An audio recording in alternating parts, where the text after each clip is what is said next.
and thank you for joining our webinar to learn where your profits are going. I'm Len Rio, the General Manager here at the Attivo Group, and what we're going to be discussing is how to uncover inefficiencies in your company, how to fix them, and how to track to make sure they're working the way they're supposed to. So having worked with hundreds of manufacturers, distributors, and service companies over the past 20 plus years, I continually run across two basic types of business. The first one is typically sick and tired of accounting not being able to talk with operations, and they feel helpless over customer service complaints that seem to be getting ignored or not dealt with in a timely manner. Employees seem to be wasting time and money by double or triple entering data and information, and you get into a meeting and people are just comparing their data. Well, why isn't my data the same as yours? But they're not sure how to make this all work better.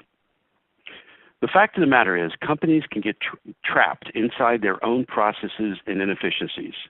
And these inefficiencies choke a company's ability to improve profits and take advantage of growth opportunities. Believe it or not, this problem is actually worse where within a company the turnover is low.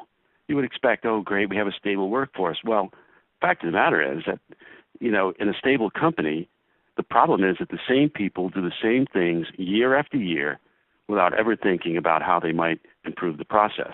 That's just the reality. I mean, and on one hand, low turnover is good, but on the other hand, then things don't really change very often. Now, the second type of company is where things seem to be running, really well. The current systems are clicking along, but they're looking for ways to get the most out of what they have. They have a kind of a continuous improvement culture in their business and encourage input on how to improve anything and everything. So this is a very different kind of company. One that's, right, on the first hand, it's really messed up. On the other hand, it runs really well, and they look to continually improve. I don't suppose you fit into either one of those groups, but that's what we have found as the two major types of clients that we deal with. So if we were to look at the most lean manufacturer or the leanest, meanest distributor out there, what would it look like, and how would they do things differently? Well, the fact is, systems don't improve by themselves. They actually degrade over time. I'm sure when you remember when you were a kid playing the game Whisper Down the Lane or Telephone or whatever you called it. And it's always hilarious when when the last person tries to tell a story because it's so surprising that it rarely resembles the original story and how different it really was. So it is with information systems. Each person trains the next person with their own twist on the activity, and the original, clever, well-designed design, it degrades into some island of automation requiring yet another Excel spreadsheet to hold it together. Sometimes employees are terminated with short notice, and they never get to train the next individual to do their job. So the supervisor kind of muddles through the training, and often with very limited results. You may have seen this happen. I'm sure you can come up with another example, but ever tried taking a credit card from a customer when Pat, your bookkeeper, has to take your child to the doctor that morning? A credit card transaction is a very simple process, right? But a daunting task if you don't know where to start, and there is no current documentation on how to do it. So let's face it, most of the jobs that are done at your company, if not all, are just not documented. So if I went to ask the controller how to do this, or the person in purchasing how to do that, or who knows what, they could tell me, but they couldn't point to any document that would kind of memorialize that. Here's a fact. Excel is not an ERP system. And the funny thing is, what we've also seen is that out there in what I call the unwashed masses of companies making money in spite of themselves, Excel is probably the most widely used ERP system out there. Now, I love Excel. Don't get me wrong. I'm a power user of Excel myself. But spreadsheets have their purpose. They're for analysis and reporting, and they should not be used as a database or for transaction recording or for tracking customer complaints or whatever should typically be done in the official company database. And where there are poorly designed systems, Excel spreadsheets spring up like weeds to fill the gaps. This happens for two basic reasons. First of all, people just want to do a good job. They don't show up in the morning saying, gee, how can I really mess up today? They want to do a good job. And in the absence of any other system tools, they find their own way to do just that. Or, on the other hand, they may be taking a shortcut. It's just easier to do it their own way, and without a carefully controlled information system, they're allowed to just do it their way, and it seems harmless that they have their own set of data, right? Well, in a well-designed information system, there can be only one version of the truth, and that data has to exist in the company's system of record, not in somebody's spreadsheet, stored on their laptop somewhere or their desktop or who knows where.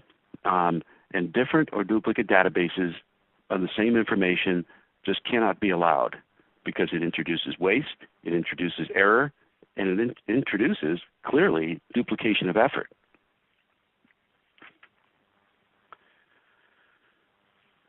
So what does it look like? Meaning, well, when we really have a well-designed and properly functioning information system, how will we know that we're there? Well, if information systems were working well, really well, just like any other machine in the process, their pieces would talk to each other, assisting in the automation of information flow and business processes, moving them on to the next step. So, for example, as shipping was being completed, perhaps using a simple barcode scan, the order would automatically be made ready for invoicing. Okay, that's in a perfect handoff system. Nobody would have to rekey information to get an invoice out. It would be all set and everything would be correct.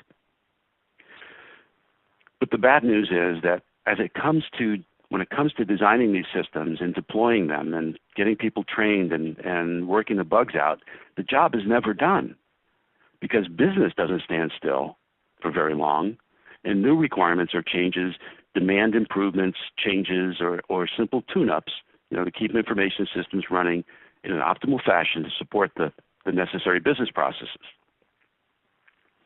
So that's where a business process assessment, or a BPA, would come in.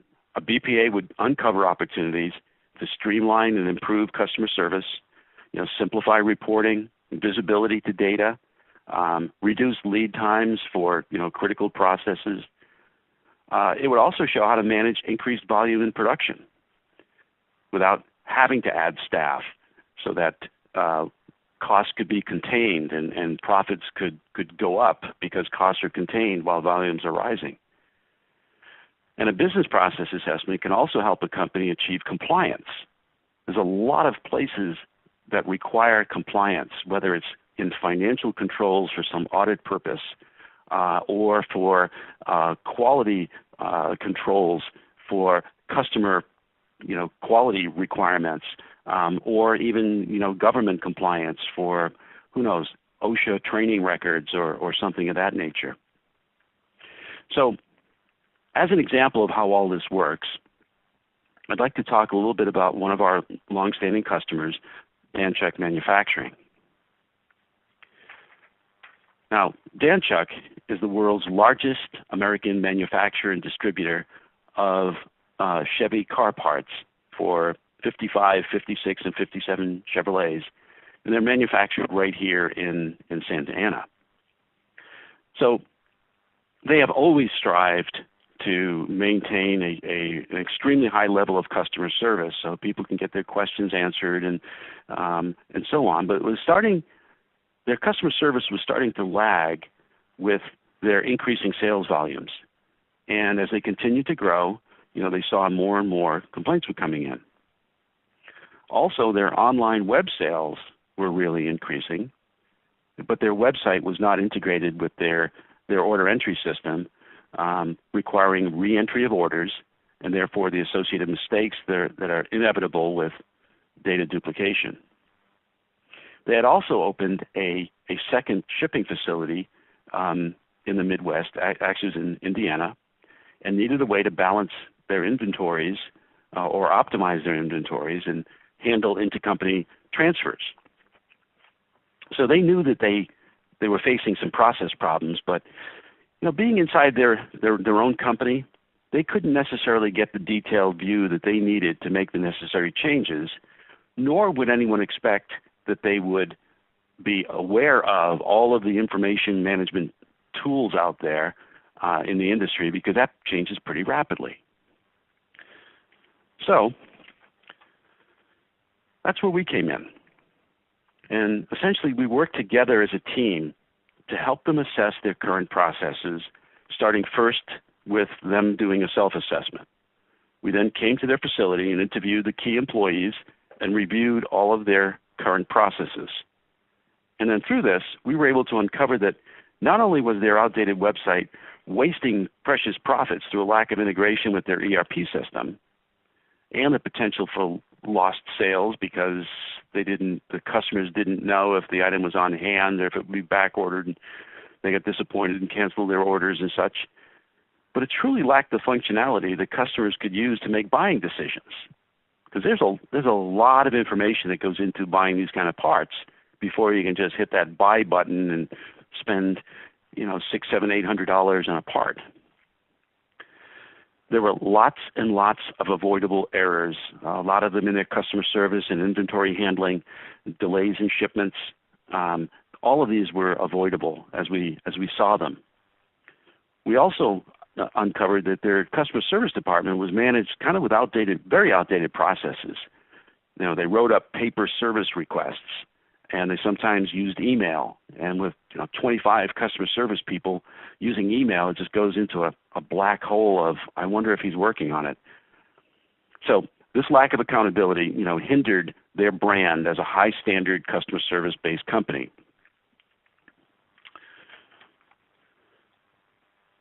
So what we did was we helped them develop new processes that were, automated through their ERP system in a priority of their choosing, that made the most business sense.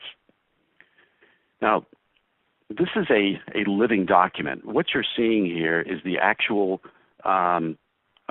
document. There's a few columns missing, and I'm going to show you a real one in a second. But it's really the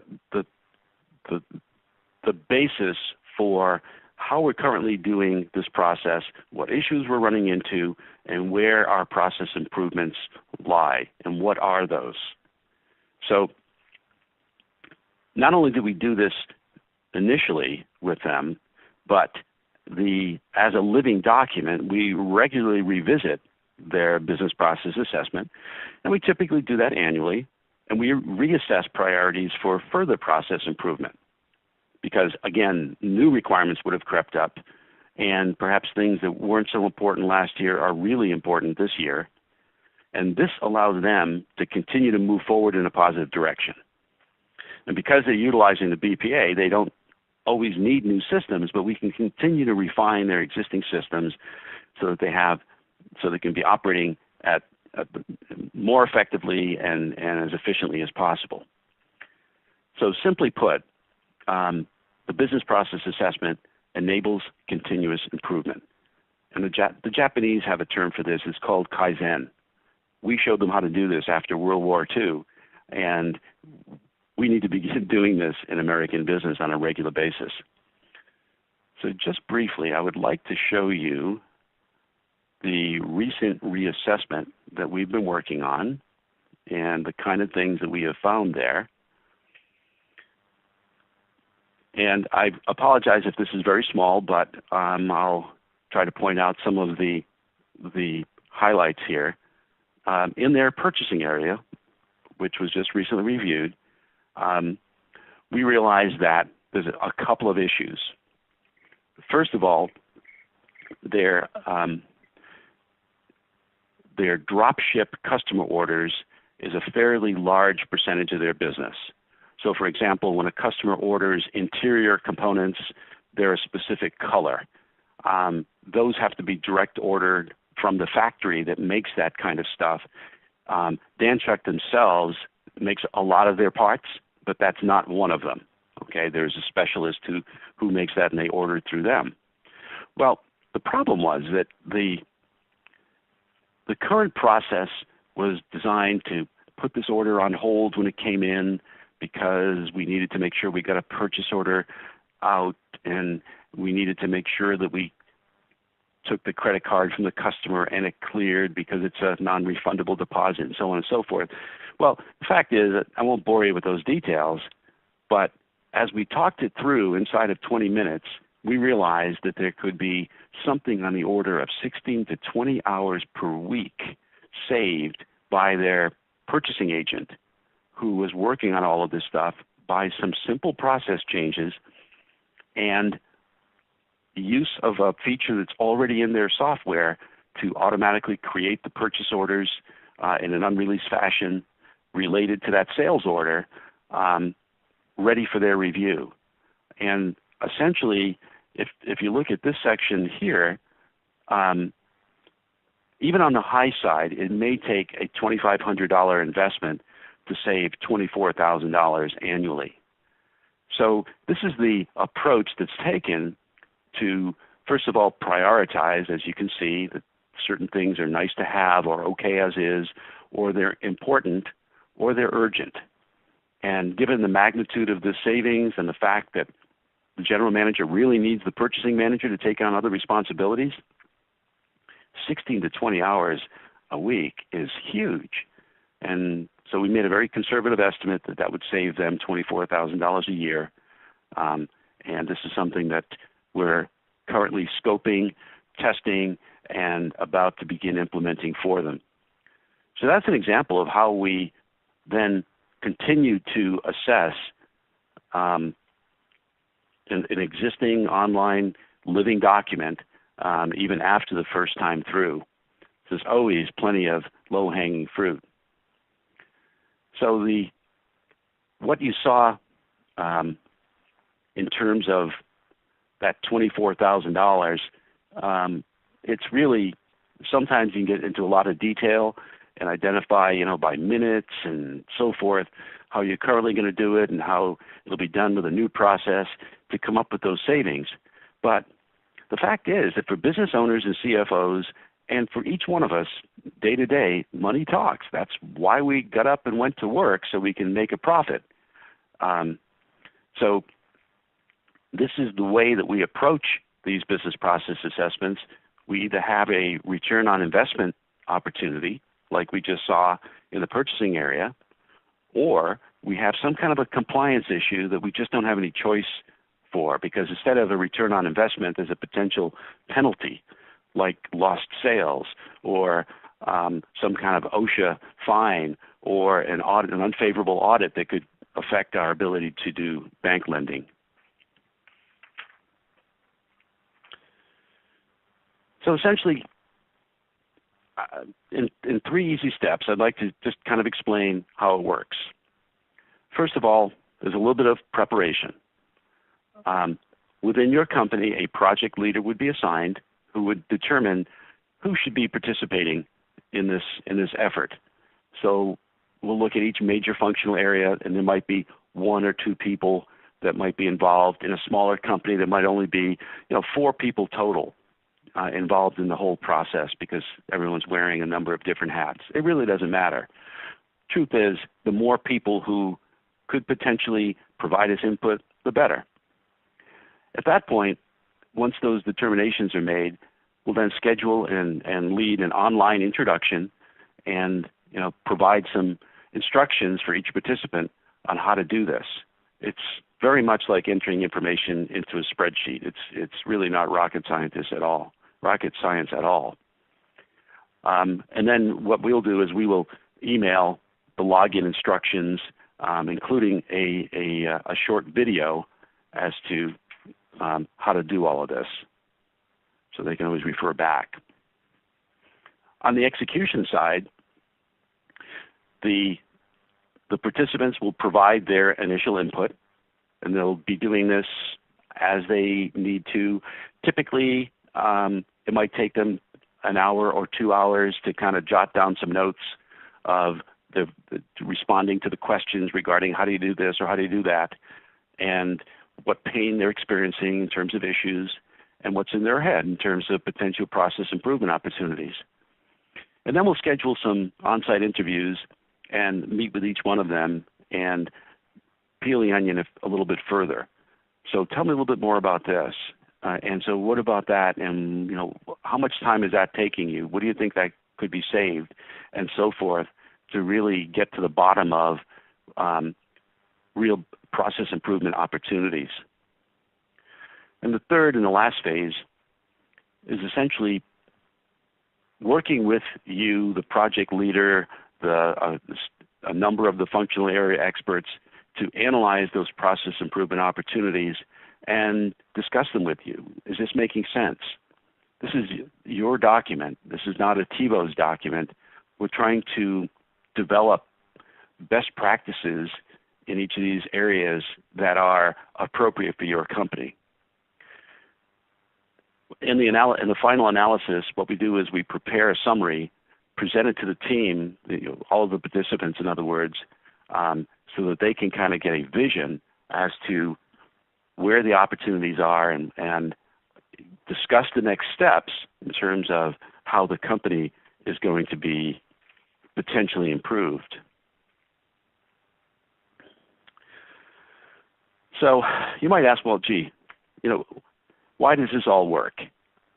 Well, if you're seeing issues within your company, or perhaps if you have great processes and you're one of those companies that have a mindset of continuous improvement, and you need a way to easily document your processes for future employees, then a business process assessment is a great way to receive that detailed view of your processes so you can continually improve and become more profitable. If you're undertaking a system overhaul, a major upgrade, or replacing an aging system with a new system, this is an essential first step in that system and software upgrading and improvement process. You've got to know where you're going and what the processes that are going to be implemented are defined as. So this provides a perfect roadmap for that. TiVo is rather unique in that we offer this type of service. We have these type of consultants on our staff. Many other ERP VARs typically don't and use outside consultants.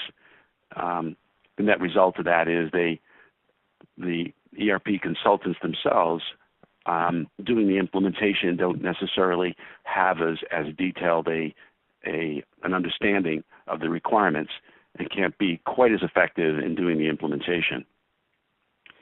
But the most important fact is, you're also continuing to ensure the success of your employees in meeting the goals of your organization. And this dramatically improves their work life and consequently the company's overall profitability. So that kind of concludes our presentation, and I just want to remind you that we would love to hear your questions and respond to those. You can use that chat feature. And if you do know of any speaking opportunities or companies that are business partners of yours that are never meeting their on-time delivery schedule or whatever the issues are that point to process improvement opportunities, we'd love to know who they are and have you introduce us. So I'll take any questions that you might have.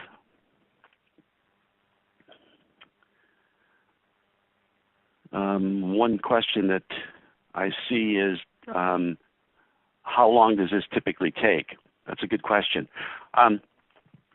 The that introduction part, the kickoff part, is about a 20, maybe 30-minute presentation at most.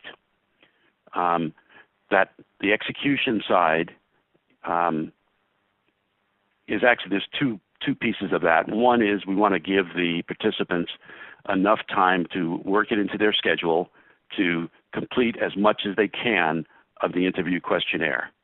That just makes it much more efficient when we are visiting on site with you. So that's typically about a week to 2 weeks. And then in order to fit in everybody's schedule and spend another hour or two with each of the participants in terms of an interview, that's probably another week to 2 weeks. So this could be done in a perfect world, a 2 week period of time, but in a more relaxed and realistic time frame, I think considering 3 to 4 weeks is a reasonable period of time.